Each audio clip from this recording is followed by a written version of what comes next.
ഹരി ഓം. എല്ലാവർക്കും നമസ്കാരം. ഭഗവത്ഗീത ജ്ഞാനയജ്ഞത്തിലേക്ക് ഏവരെയും സഹർഷം സ്വാഗതം ചെയ്യുന്നു. 11-ാം അധ്യായമായിട്ടുള്ള വിശ്വരൂപ ദർശന യോഗം ഇതാണ് നമ്മൾ ചർച്ച ചെയ്തുകൊണ്ടിരിക്കുന്നത്. അർജുനൻ ഭഗവാനോട് മാപ്പ് പറയുന്നു. എന്തിനാണ് മാപ്പ് പറഞ്ഞത് എന്നാണെങ്കിൽ, ആ മാപ്പ് പറച്ചിൽ നമ്മളെ സംബന്ധിച്ച് ദൈവം എന്ന് പറയുന്നത് അത് തന്നിൽ നിന്ന് അന്യമായി എവിടെയോ ഒന്നാണ് എന്നുള്ളതിനെ പൂർണ്ണമായി തിരിച്ചറിയുകയാണ്. അതിൽ നിന്ന് ഒരു മാറ്റം ഉണ്ടാവുകയാണ് അർജുനൻ തിരിച്ചറിയുന്നു ദൈവവും ദൈവികതയും. എന്താ ഇത് രണ്ട് തമ്മിലുള്ള വ്യത്യാസം? ദൈവികത എന്ന് പറയുന്നത് നമ്മൾ അത് അനുഭവിക്കുന്നതാണ്. തന്നിൽ നിന്ന് അന്യമല്ല. ആ തന്നിൽ നിന്ന് അന്യമായിരുന്നു എന്ന് ഞാൻ അറിഞ്ഞു. തന്നിൽ നിന്ന് അന്യമല്ലാത്തതായിട്ടുള്ളതാണ് അതെന്ന് അറിയുമ്പോൾ ഉണ്ടാവുന്ന ഒരു തിരിച്ചറിവ്. അതിനെയാണ് നമ്മൾ തിരിച്ചറിവ് എന്ന് പറയുന്നത്. ആ തിരിച്ചറിവിൽ നിന്നാണ് അർജുനന് ക്ഷമാപണം നടത്തണം എന്ന് തോന്നുന്നത്. എന്തൊക്കെയാണ്? തവ മഹിമാനം ഇതം മഹിമാനം അജാനത. അങ്ങയുടെ ശരിയായ മഹത്വം അറിയാതെ ഞാൻ അങ്ങയെ വംശപ്പേര് ചൊല്ലി, അതുപോലെ സുഹൃത്തെന്ന്, സഖാവെന്ന്, ഇങ്ങനെ സഖായിതി മത്വ പ്രമാദാത്. അതിന് കാരണമായിട്ടുള്ളത് അങ്ങയോടുള്ള സ്നേഹം കൊണ്ട്. നോക്കൂ, നമ്മളൊക്കെ തന്നെ അതായത് ഈ ഭക്തിയുടെ ഒരു തലത്തിൽ, ഭക്തി എന്ന് പറഞ്ഞാൽ പരമമായ പ്രേമമാണ്. ആ പ്രേമത്തിൽ അതുകൊണ്ടാണ് ഈ സഗുണ ആരാധനയിൽ നമ്മുടെ ഇഷ്ടാനിഷ്ടങ്ങളെല്ലാം തന്നെ എൻ്റെ പ്രിയപ്പെട്ട ഇഷ്ടദേവന് ഞാൻ ആരാധനയ്ക്ക് വേണ്ടി ഉപയോഗിക്കുന്നത്. അതുകൊണ്ടാണ് അത് എൻ്റെ ഒരു സുഹൃത്തായി, സഹോദരനായി, ഞാൻ പ്രേമിക്കുന്ന ആളായി, എൻ്റെ പ്രേമഭാജനമായി, ഇതൊക്കെ ഈ വ്യത്യസ്ത ഭാവങ്ങളിൽ നമ്മളതിനെ കാണുന്നു. ആ വികാരങ്ങളൊക്കെ നമ്മൾ എടുക്കുന്നുണ്ട്. പക്ഷേ ഇവിടെ അർജുനൻ അത് പറയുമ്പോൾ, അർജുനൻ ഇവിടെ നമ്മളെ ഗീതയിലൂടെ അർജുനനെ കൊണ്ട് ഇത് പറയിപ്പിക്കുന്നത്, ഇത് നമ്മളും തിരിച്ചറിയണം. അങ്ങനെ തിരിച്ചറിയാതെ പോകുന്ന സമയത്താണ് ഇതെല്ലാം കേവലം ഒരു പരിമിതമായി പോകുന്നത്. അതുകൊണ്ട് അർജുനൻ അത് പറയുന്നു, അങ്ങയുടെ അപരിമേയമായ ഒരു ഭാവമുണ്ട്, സമുദ്ര സമാനമായിട്ടുള്ള ജലത്തിൻ്റെ ഒരവസ്ഥ. അതൊരു തുള്ളി ജലം തിരിച്ചറിയുന്ന ഒരു നേരം.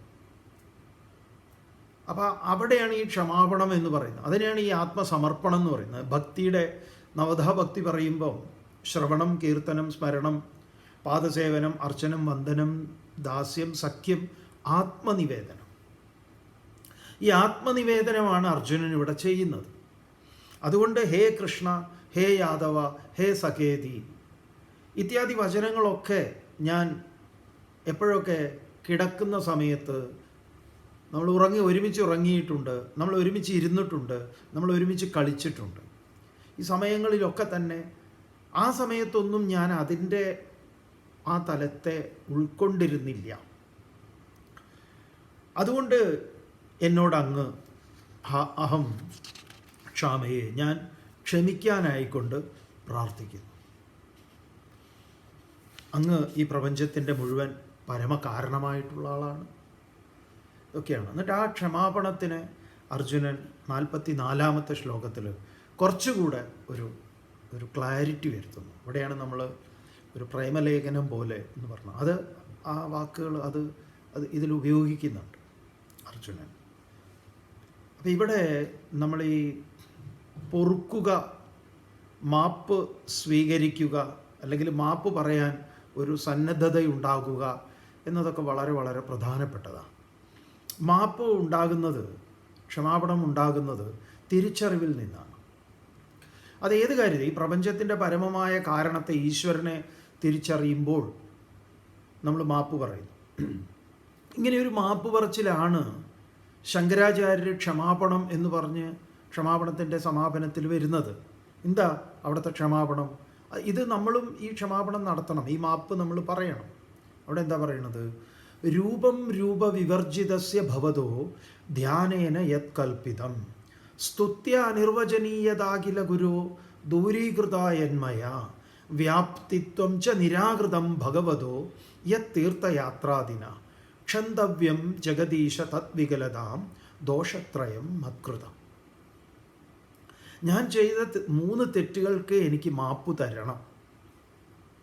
അപ്പം ഇവിടെ അർജുനൻ പറയുന്ന, ഞാൻ കിടക്കുന്ന സമയത്ത്, ഇരിക്കുന്ന സമയത്ത്, കളിക്കുന്ന സമയത്ത് അങ്ങയോട് ഇന്നെന്ന കാര്യങ്ങളൊക്കെ പറഞ്ഞിരുന്നു. അതെന്താണ് വാസ്തവത്തിൽ? അതെല്ലാം തന്നെ അപ്രമേയമായ, അചിന്ത്യമായ, അരൂപമായിട്ടുള്ളതിനെ പരിമിതപ്പെടുത്തുന്ന കാര്യങ്ങളായിരുന്നു പേരുകൊണ്ടും പ്രയോഗങ്ങളെ കൊണ്ടും ഒക്കെ നടത്തിയിട്ടുള്ളത്. പക്ഷേ ശങ്കര ഭഗവത്പാദർ പറയുന്ന ക്ഷമാപണത്തിൽ എന്താണ്? അത് തന്നെയാണ്. ആ മൂന്നായിട്ട് അദ്ദേഹം അതിനെ ആചാര്യസ്വാമികൾ 3 ഗണത്തിലേക്ക് പെടുത്തിയിട്ട് പറയാണ്, ഞാൻ ചെയ്ത ക്ഷന്തവ്യം ജഗദീശ തദ്വികലതാം ദോഷത്രയം മത്കൃതം മത്കൃതം ദോഷത്രയം ക്ഷമസ്വ. എന്നാൽ ചെയ്യപ്പെട്ട ഈ 3 ദോഷങ്ങൾ ക്ഷമിച്ചാൽ. എന്താണ് ആ 3 ദോഷങ്ങൾ? ആദ്യത്തേത് രൂപം രൂപവിവർജിതസ്യ ഭവതോ ധ്യാനേന യത് കൽപ്പിതം. ശരിക്ക് രൂപവിവർജിതം ഭവതഃ, രൂപമില്ലാത്ത അങ്ങേക്ക്, അരൂപിയാണ്. അപ്പോൾ അരൂപിയായിട്ടുള്ള അങ്ങേക്ക് രൂപം രൂപവിവർജിതസ്യ ഭവതോ ധ്യാനേന യത് കൽപ്പിതം. എനിക്ക് ധ്യാനത്തിന് വേണ്ടി എനിക്കൊരു രൂപത്തെ സ്വീകരിക്കേണ്ടി വന്നു. 10-ാം അധ്യായത്തിൽ അർജുനൻ ഭഗവാനോട് ചോദിച്ചു, ഏത് രൂപത്തിലാണ് ഞാൻ അങ്ങയെ ധ്യാനിക്കേണ്ടത്? എങ്ങനെ അങ്ങയെ എനിക്ക് സാക്ഷാത്കരിക്കാൻ സാധിക്കും? അപ്പോൾ ഭഗവാൻ അവിടെ കുറേ രൂപങ്ങളെ, ബിംബങ്ങളെ കാണിച്ചു കൊടുത്തു. ആ ബിംബങ്ങളെല്ലാം തന്നെ പ്രകൃതിയിലെ ദൃശ്യങ്ങളാണ്, പ്രകൃതിയുടെ ശക്തി സ്രോതസ്സുകളാണ്.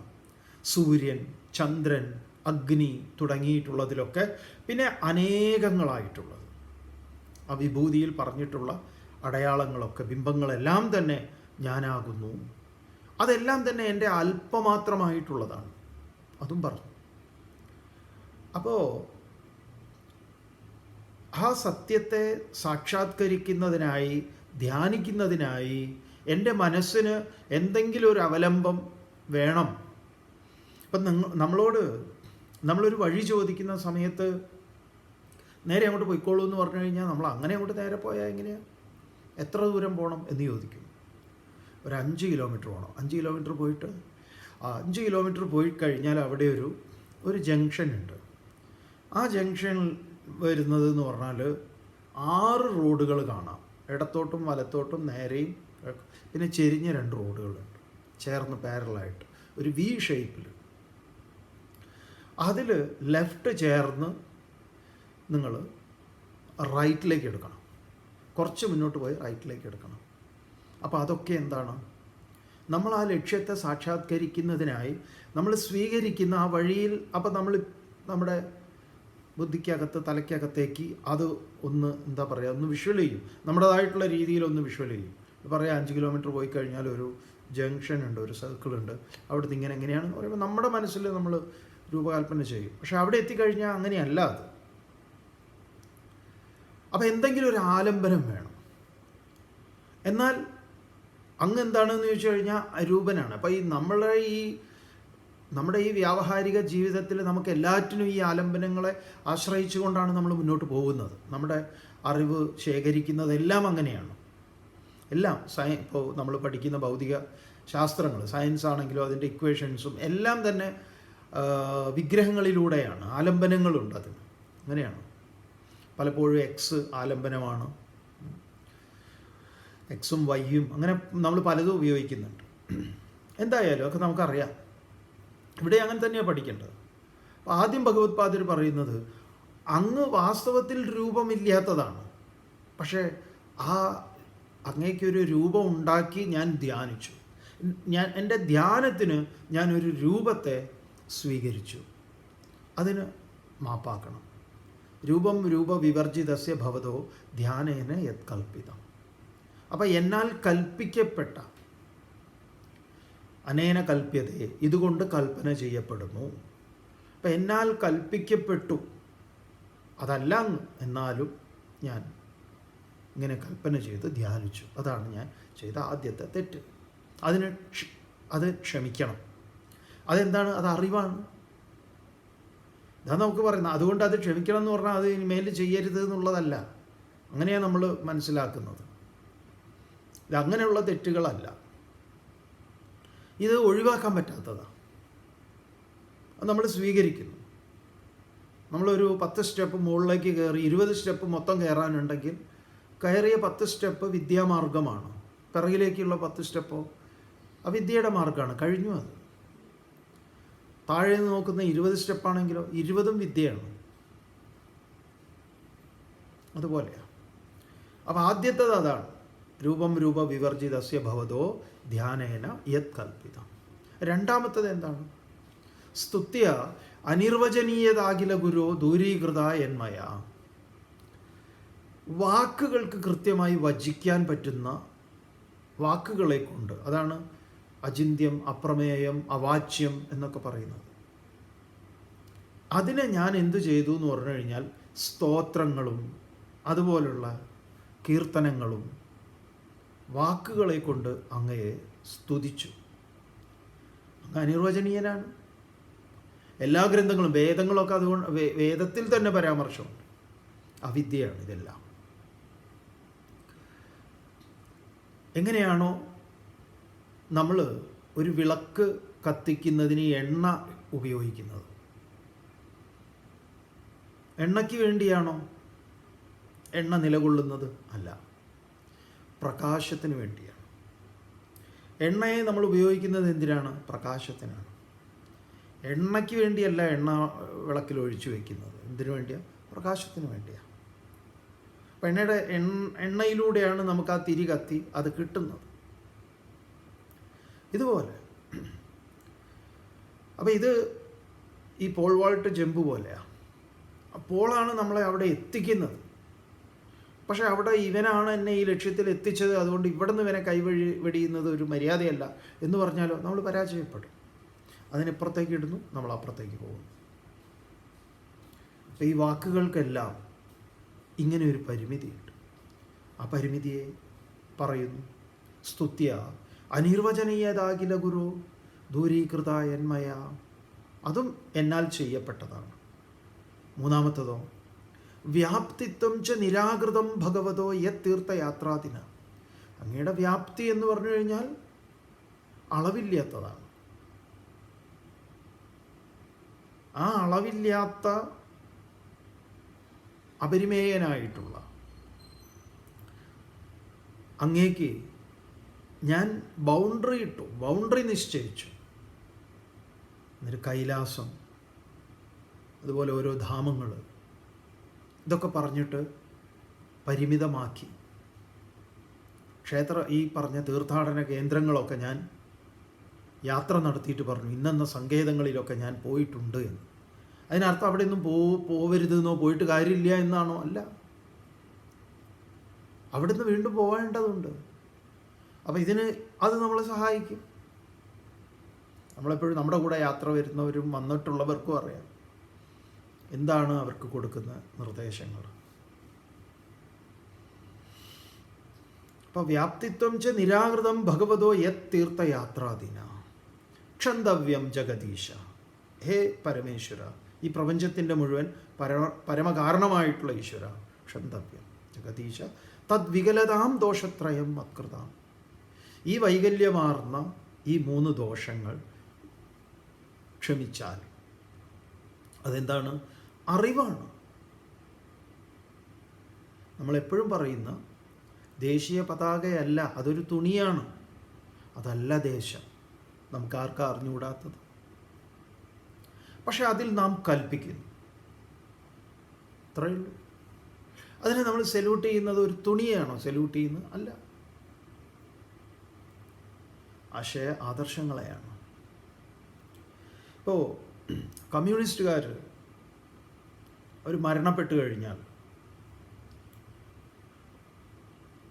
അവരുടെ നേതാവാകാം, സഹപ്രവർത്തകനാകാം, ആരും ആകാം. അവരുടെ ആ ഭൗതിക ശരീരം ചിതയിലേക്ക് എടുക്കുന്ന സമയത്ത് ഇവരെല്ലാവരും കൂടെ അവരുടെ പ്രിയപ്പെട്ട ആ ആശയ ആദർശങ്ങളിൽ അടിയുറച്ച് നിൽക്കുന്ന ആളുകൾ അവിടെ അവരുടേതായിട്ടുള്ളൊരു രീതിയിൽ അവർ മുഴക്കുന്ന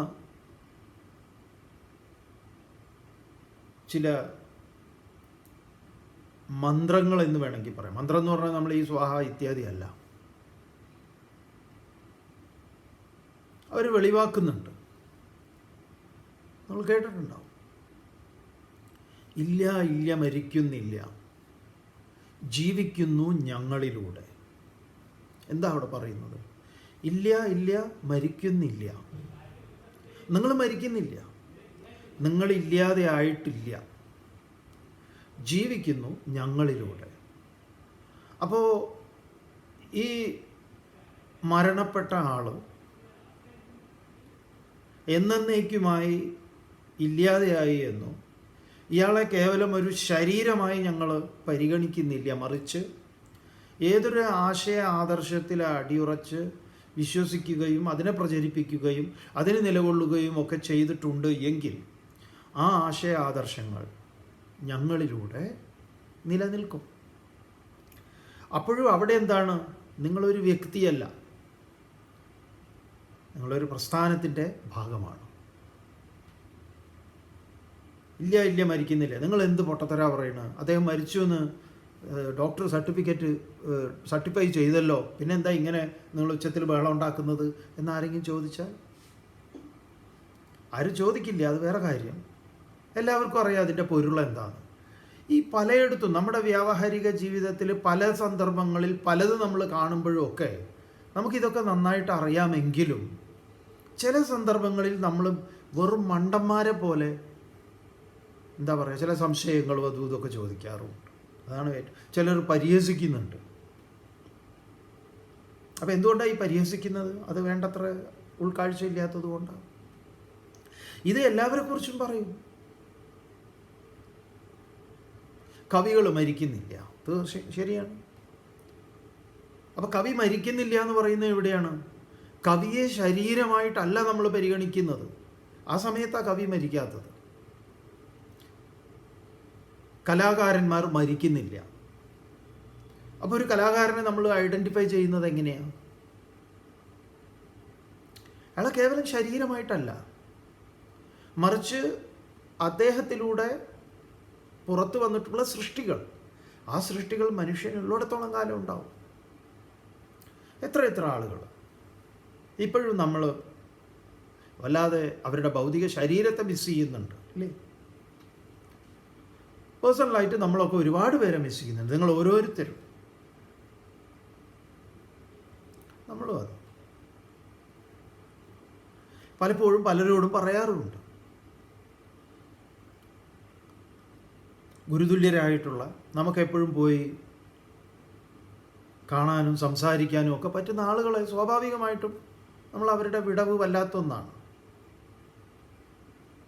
ഓരോരുത്തർക്കും ഉണ്ടാവും അങ്ങനെ. പക്ഷെ അവർ അങ്ങനെ വിടവുണ്ട്, നമുക്കങ്ങനെ അവരെ ഓർക്കുമ്പം തന്നെ അവർ നമ്മളിൽ ജീവിക്കുകയാണ്. കാരണം എന്താ? അവരുണ്ടാക്കിയ സ്വാധീനമുണ്ട്, അവർ പറഞ്ഞു തന്നതുണ്ട്.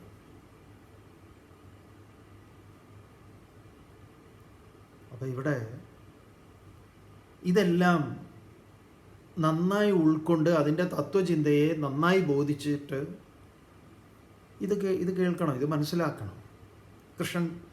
അർജുനൻ ഇത് പറയുന്ന സമയത്ത് ഏത് തലത്തിൽ നിന്ന് പറയുന്നു, എങ്ങനെയാണ് നമ്മളതിനെ അറിയേണ്ടത്. ഓരോ മരണം നടക്കുമ്പോഴും ഉണ്ടല്ലോ ഈ ഒരു പ്രക്രിയ അറിയാതെ വരുന്നുണ്ട്. ഒരാളുടെ മൃതശരീരം, അദ്ദേഹത്തിൻ്റെ ഭൗതിക ശരീരം ചിതയിലേക്ക് എടുത്തു കൊണ്ടുപോകുമ്പോൾ ഏറ്റവും പ്രിയപ്പെട്ടവർ വളരെ വേദനയോടുകൂടി അവർക്ക് തീവ്രമായ ദുഃഖമൊക്കെ ഉണ്ടാകുന്നുണ്ട്. അതിൻ്റെ ഒരു പ്രധാന കാരണം എന്താണെന്നറിയോ? അവർ കേവലം ഈ ആളെ, ഭർത്താവാകാം, ഭാര്യയാകാം, കുട്ടിയാവാം, അച്ഛനാവാം, ആരാവാം, ശരീരം മാത്രമായി പരിഗണിക്കുമ്പോഴാണ് ആ ശരീരത്തിനപ്പുറത്ത് ഒരിക്കലും നശിക്കാത്ത ഒരു ഉണ്മയാണ് എൻ്റെ ഭർത്താവ്, എൻ്റെ ഭാര്യ, എൻ്റെ അച്ഛൻ, എൻ്റെ അമ്മ, എൻ്റെ കുട്ടികൾ, എൻ്റെ സൗഹൃദങ്ങളിൽ എല്ലാം തന്നെ എല്ലാവരും. അങ്ങനെ രൂഢമൂലമായ ഒരു ഉറപ്പിൽ ഒരാളുടെ ഭൗതിക ശരീരത്തിൻ്റെ വേർപാട് അത്ര വലിയ കാര്യമായ പിടിച്ച് കുലുക്കലുണ്ടാവില്ല. ആ വേദന എന്താന്ന് പറഞ്ഞു കഴിഞ്ഞാൽ, ഞാൻ ആരെയായിരുന്നു ഇത്ര കാലം സ്നേഹിച്ചത്? ഞാനിത് അറിഞ്ഞില്ലല്ലോ, എനിക്കറിയാൻ സാധിച്ചില്ലല്ലോ. ജീവനോടെ ഇരിക്കുമ്പോൾ ഈ ശരീരത്തെ നിലനിർത്തിയ ഒരു ഘടകം, അതിനെ അറിയാതെ പോകുമ്പോഴുള്ള പ്രശ്നമാണ്. അതാണ് ഗീതയുടെ ആദ്യം പറഞ്ഞത്. ദുഃഖിക്കാൻ അവകാശമില്ലാത്തതിൽ നമ്മൾ ദുഃഖിക്കുന്നു. അർജുന, നീ ദുഃഖിക്കുന്നു. ജ്ഞാനിയെ പോലെ നീ സംസാരിക്കുകയും ചെയ്യും. രണ്ടും ചേർന്ന് നിൽക്കുന്നതല്ലടോ എന്ന് പറഞ്ഞു. കാരണം എന്താണ്? നീ ശരീരത്തോടു കൂടി മാത്രം പരിഗണിക്കുമ്പോഴാണ് ഈ പ്രശ്നം. ഇതല്ലാതെ വേറെ എന്തെങ്കിലും നമുക്ക് ഇതിൻ്റെ മുകളിൽ വയ്ക്കാനുള്ള ഫിലോസഫി ഉണ്ടോ എന്ന് ചോദിച്ചാൽ ഇല്ല. ഇതൊരു സത്യമാണ്. ഓരോരുത്തരും നിലകൊള്ളുന്നത് അങ്ങനെയാണ്. അപ്പം ഇത് ഈ പറഞ്ഞ ഏതെങ്കിലും ഒരു രാഷ്ട്രീയ നേതാവിൻ്റെ കാര്യത്തിലോ സാഹിത്യകാരന്മാരുടെ കാര്യത്തിലോ കവികളുടെ കാര്യത്തിലോ കലാകാരന്മാരുടെ കാര്യത്തിലോ മാത്രമാണോ? അല്ല, എല്ലാവരുടെ കാര്യത്തിലും. എല്ലാവരും ജീവിക്കുന്നുണ്ട്. ശരീരം ഉപേക്ഷിച്ച് കഴിഞ്ഞാലും. അപ്പം ശരീരത്തോടു കൂടി ഇരിക്കെ ഈ ചിരഞ്ജീവി എന്നത് നമ്മൾ മനസ്സിലാക്കേണ്ടത് ആ ഒരു കോണ്ടെക്സ്റ്റിലാണ്. ഒരിക്കലും മരിക്കാത്തവർ. അപ്പോൾ ഈ മരിക്കുന്നതും മരിക്കാത്തതുമുണ്ട്. മരിക്കുക എന്ന് പറഞ്ഞാൽ മാറ്റമാണ്. മാറ്റത്തിന് വിധേയമാണ് ഈ പ്രപഞ്ചത്തിലെ എല്ലാം. അനുനിമിഷം മാറിക്കൊണ്ടിരിക്കുന്നു. ഇത് അറിയായികയും ആ അറിവില്ലായ്മയിൽ നിന്ന് നമ്മൾ നടത്തിയിട്ടുള്ള എല്ലാ കർമ്മങ്ങൾക്കും ഒരു കുംഭസാരമാണിത്. ആ കുംഭസാരമാണ് ഭഗവത്പാദർ നടത്തുന്ന 3 തെറ്റുകളായിട്ട് പറയുന്നത്. അല്ലാതെ വരുമ്പോൾ എന്താണെന്ന് പറയുമോ? അല്ലാതെ വരുമ്പോഴാണ് നമ്മൾ ഈ ഇടയ്ക്കിടയ്ക്ക് കൃഷ്ണ ഞാൻ എന്ത് കുറവാണ് വരുത്തിയത്, ഞാൻ എല്ലാ മാസവും 30 വെള്ളിയാഴ്ച 30 വ്യാഴാഴ്ച എല്ലാ മാസം 1-ാം തീയതി ഞാൻ എല്ലാ രോഹിണി നക്ഷത്രത്തിലും ഞാൻ അത് ചെയ്യാറുണ്ട്, ഇത് ചെയ്യാറുണ്ട്, ഇത് ചെയ്യാറുണ്ട്. എന്നിട്ട് എന്നോട് ഈ ചതി ചെയ്തില്ലേ എന്നൊക്കെ നമ്മൾ ചിന്തിക്കുകയും ചോദിക്കുകയും പിന്നെ അതിൽ നിന്നൊക്കെ മാറി ഇപ്പം കൃഷ്ണനൊന്നുമില്ല, വേറെ ഓരോ പരിപാടികളാണ്, അതൊക്കെ ഞാൻ നിർത്തി. കാരണം ഭയങ്കര ഭക്തരായിരുന്നു. അപ്പോൾ അത്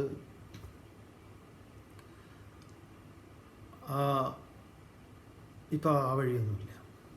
ഇപ്പം അമ്പലത്തിൽ പോവില്ല, വിളക്ക് കത്തിക്കില്ല, പൂജാമുറിയില്ല.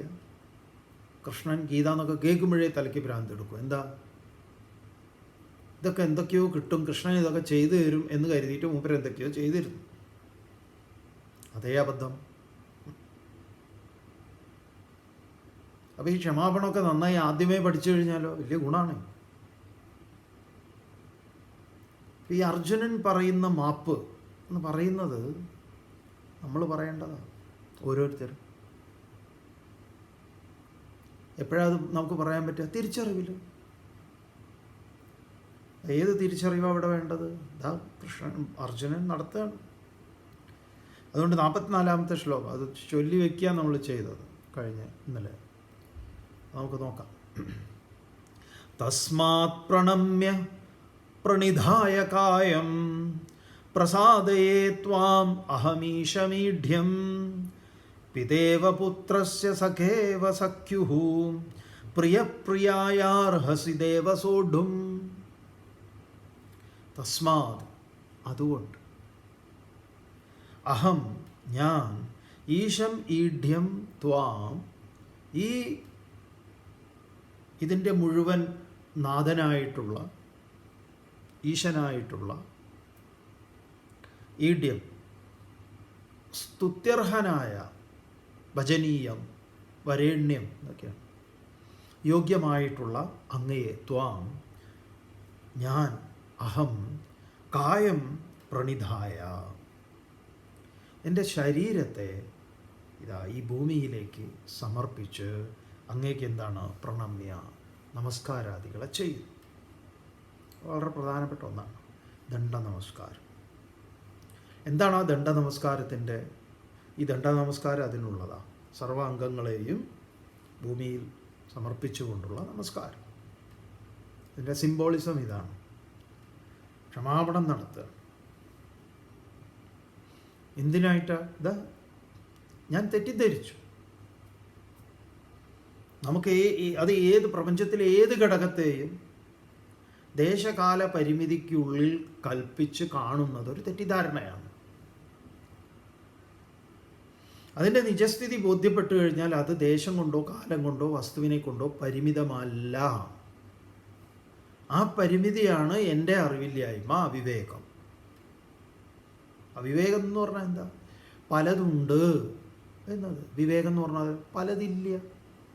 അപ്പോൾ പലതുണ്ട് എന്ന പലതിൻ്റെ ഉണ്മയ്ക്ക് നിദാനമായിട്ടുള്ളത് എന്താ? ദേശം, കാലം, വസ്തു. മറ്റെടുത്തോ പരം, ദേശം കൊണ്ടോ കാലം കൊണ്ടോ വസ്തുവിനെ കൊണ്ടോ പരിമിതപ്പെടുത്താൻ പറ്റാത്തത്.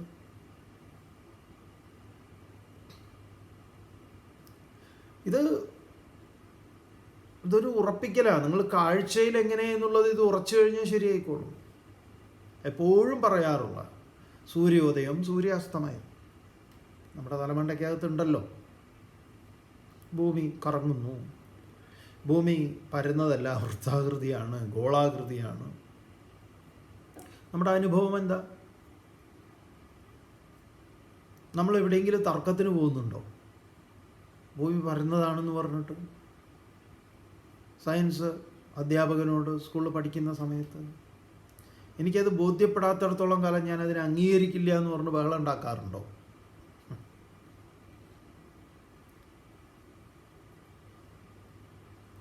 ഇതൊക്കെ കണ്ടുപിടിച്ചതാണ്, അതാണ്, ഇതാണ്. ആര് കണ്ടുപിടിച്ചു?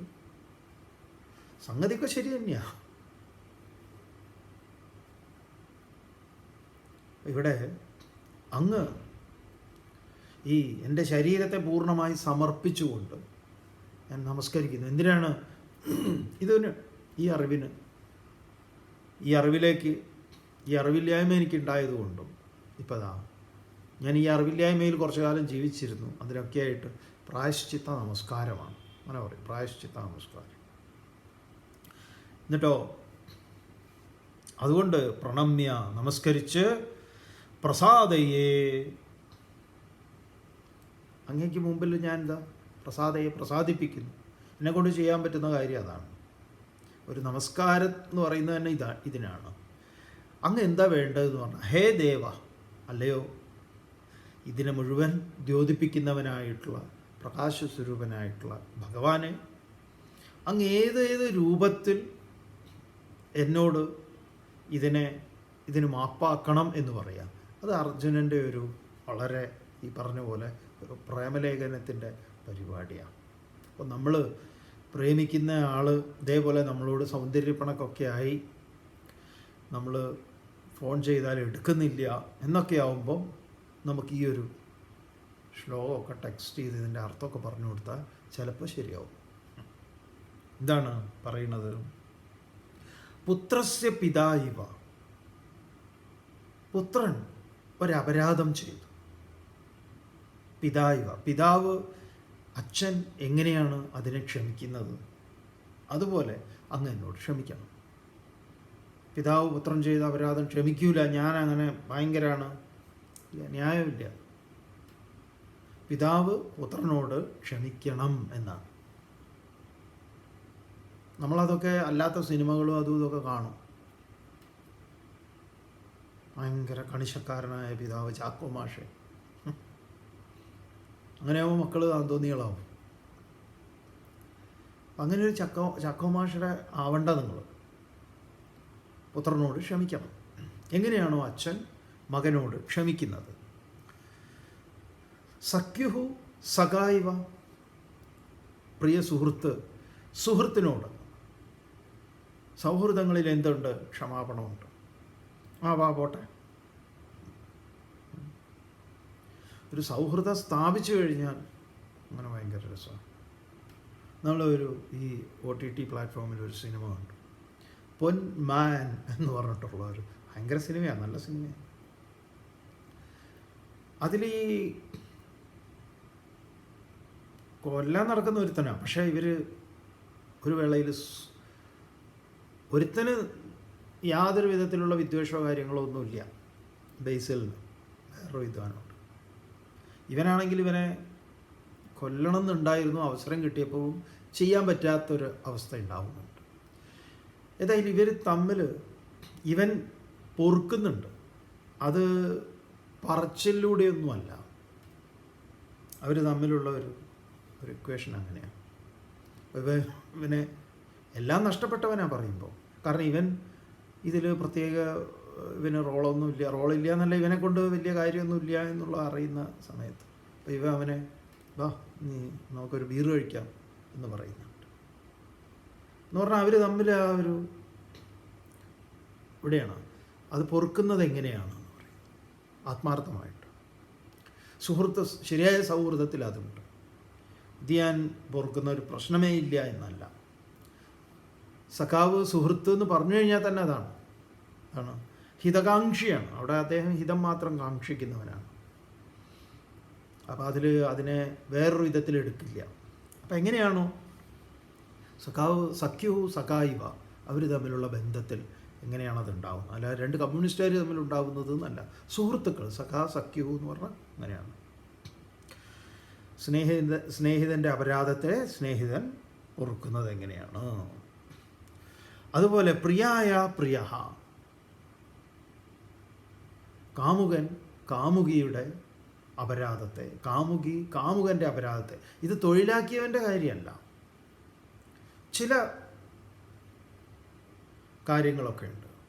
ആദ്യമായിട്ട് എന്തെങ്കിലും ഒരു കാര്യം നടന്നു, അതവർ ക്ഷമിക്കണം, എനിക്ക് തെറ്റുപറ്റി, ക്ഷമിക്കണം, സോറി, ഞാനത് ഓർത്തില്ല. സ്ഥിരം പറച്ചിലുകാരുണ്ട്, അത് വേറെ. അവരെങ്ങനെയാണ് അത് പൊറുക്കുന്നത്? ഇതൊക്കെ അർജുനൻ പറയുമ്പോൾ അത് വളരെ നാട്ടുനടപ്പായിട്ടുള്ള ഒന്നാണ്. അതുപോലെ അച്ഛൻ മകൻ്റെ അപരാധം പൊറുക്കുന്നത് പോലെ, സുഹൃത്തിൻ്റെ അപരാധം പൊറുക്കുന്നത് പോലെ, കാമുകൻ്റെ അപരാധം, കാമുകിയുടെ അപരാധം പൊറുക്കുന്നത് പോലെ, മമ അപരാധം, എൻ്റെ അപരാധവും ത്വം അങ്ങ് സോടും അർഹസി, അങ്ങ് അത് ക്ഷമിക്കണം, അതിന് അർഹനാണ്. നോക്കൂ, എവിടേക്കാണ് ഈ ഗീതയുടെ ഇതിനെ കൊണ്ടുവരുന്നത്? വലിയ ഹൈ ഫിലോസഫിയാണ് അത്. എന്താപ്പോൾ ഇവിടെ അപരാധം ഇപ്പോൾ അർജുനൻ ചെയ്തത്? ഇത്രയേ ഉള്ളൂ. അങ്ങേ ഞാനൊരു സുഹൃത്തായിട്ട് മാത്രം പരിഗണിച്ചു, അങ്ങ് ഒരു കുലത്തിൽപ്പെട്ട അങ്ങേ ജാതിപ്പേര് വിളിച്ച് ഞാൻ അവമാനിച്ചു, അല്ലെങ്കിൽ ജാതിപ്പേരോടുകൂടി ഞാൻ വിളിച്ചു. അപ്പോൾ ജാതിപ്പേരോടുകൂടി നമ്മൾ ആളുകളെ വിളിക്കാറുണ്ടല്ലോ, ജാതിപ്പേര് വെക്കുന്നവരുണ്ടല്ലോ, വാര്യർ, നായർ, മേനോൻ, അത് തമ്പൂരി എന്നൊക്കെ പറഞ്ഞിട്ടോ. അപ്പോൾ അവരാ പേര് വെച്ചിട്ടല്ലേ വിളിക്കുന്നത്. അതൊരു അധിക്ഷേപമാണ്. ഇവിടെ അത് അധിക്ഷേപം തന്നെയാണ്. അതിനെ അധിക്ഷേപമായി കാണുന്നു. കാരണം എന്താണ്? അതല്ല അങ്ങ്, വാസ്തവത്തിൽ അങ്ങ് അതല്ല. അപ്പോൾ ഈ ദേശകാല വസ്തു പരിമിതിക്കകത്ത് പെടുത്തിക്കൊണ്ട് ഞാൻ അങ്ങയെ മനസ്സിലാക്കി ആ രീതിയിൽ എൻ്റെ വ്യവഹാരങ്ങളൊക്കെ നടത്തി. അതുകൊണ്ട് പൊറുക്കണം. ആര് എങ്ങനെ പൊറുക്കുന്നത് പോലെ? അവിടെയാണ് പറഞ്ഞത്, അച്ഛൻ മകനോട് പൊറുക്കുന്നത് പോലെ, സുഹൃത്തുക്കൾ തമ്മിൽ പൊറുക്കുന്നത് പോലെ, കമിതാക്കൾ തമ്മിൽ പൊറുക്കുന്നത് പോലെ അങ്ങ് എന്നോട് പൊറുക്കാൻ ബാധ്യസ്ഥനാണ്. അതിമനോഹരമാണ്. ഓം പൂർണ്ണമദഃ പൂർണ്ണമിദം പൂർണ്ണാത് പൂർണ്ണമുദച്യത്തെ പൂർണ്ണസ്യ പൂർണ്ണമാദായ പൂർണ്ണമേവാവശിഷ്യത്തെ. ഓം ശാന്തി ശാന്തി ശാന്തി. ഹരി ഓം. ശ്രീ ഗുരുഭ്യോ നമഃ. ഹരി ഓം.